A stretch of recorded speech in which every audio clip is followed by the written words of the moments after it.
It's Carl. Thanks for coming by today. Today we're talking about how to hit a baseball. Stop putting the front foot down early.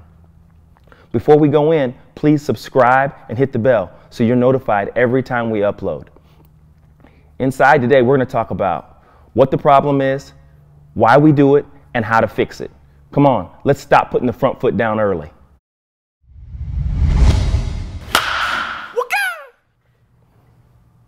Hey, Karl Carswell, damage hitter. Today we're talking about how to hit a baseball. Stop getting the front foot down early.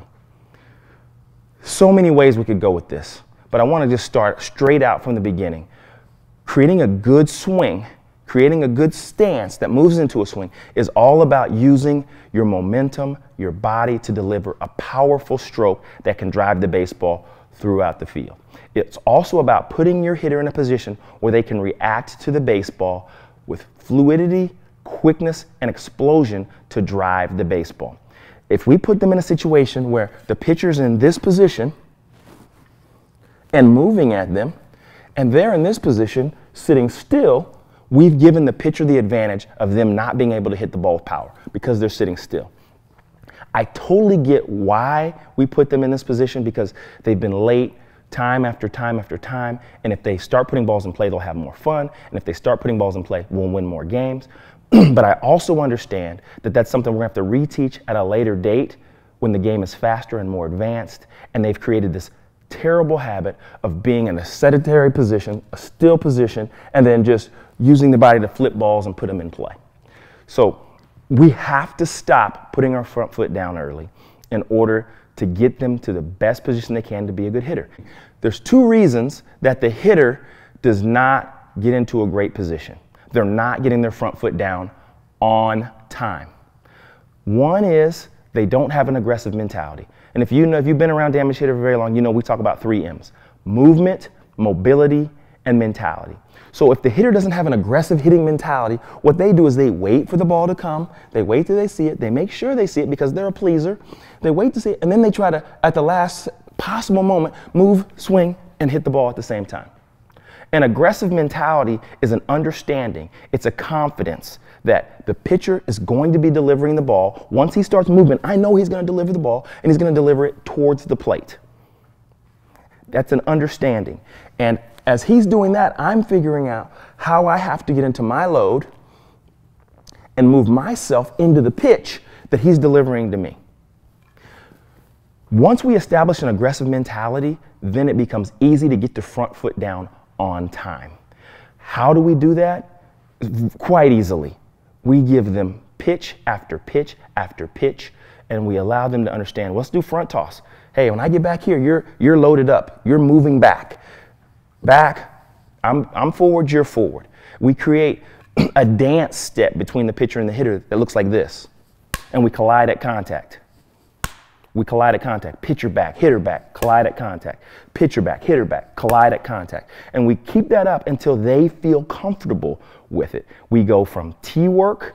So I got a ball on the tee. I stand out in front, behind the screen, obviously, with no ball or a ball, but I'm not going to throw it.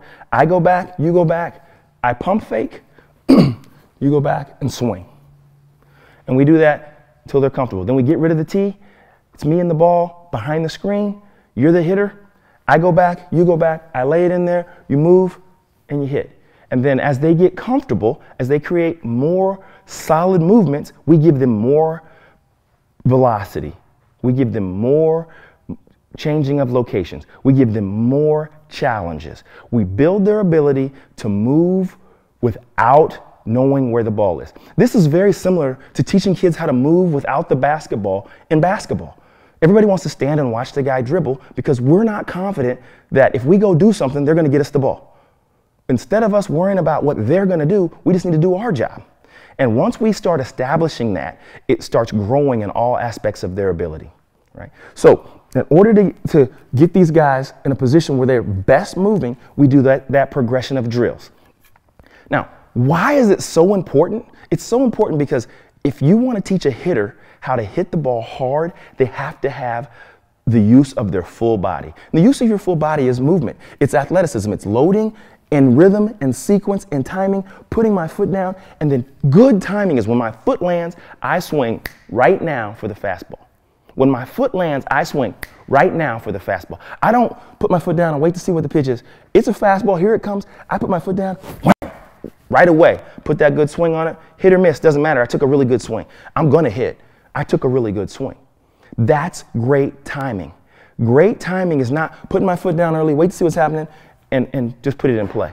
So as we get more advanced, what happens is, put my foot down, it's a fastball, I didn't swing. Put my foot down, it's a breaking ball, ooh, I didn't swing. Put my foot down, it's a breaking ball, oh, wham, good swing. It's learning how to react off of the fastball to be a great hitter. If you can't be established to be on time for the good fastball, hit the good fastball, deliver the barrel to the good fastball, and react off of that, you cannot hit. You cannot hit. You will never reach your potential as a hitter by putting your foot down early and getting yourself in a position to flip balls. Now the argument will be, well, Carl, what about the guys who no stride?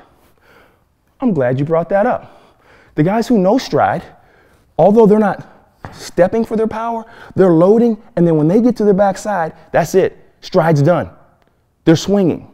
They're not loading, waiting, oh, let's go. They're not loaded while the pitcher's like this.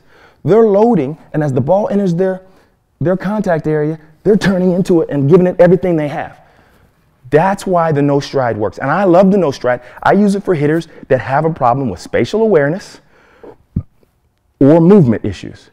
We can get everybody into the best position to hit a ball hard by understanding the movement of the body. So, in closing, make sure you're helping your hitters get into the best position to hit the ball with their body moving properly, being in sequence, being on time. They don't need to be early. They don't need to be late. They need to practice being on time. When in doubt, hit it out.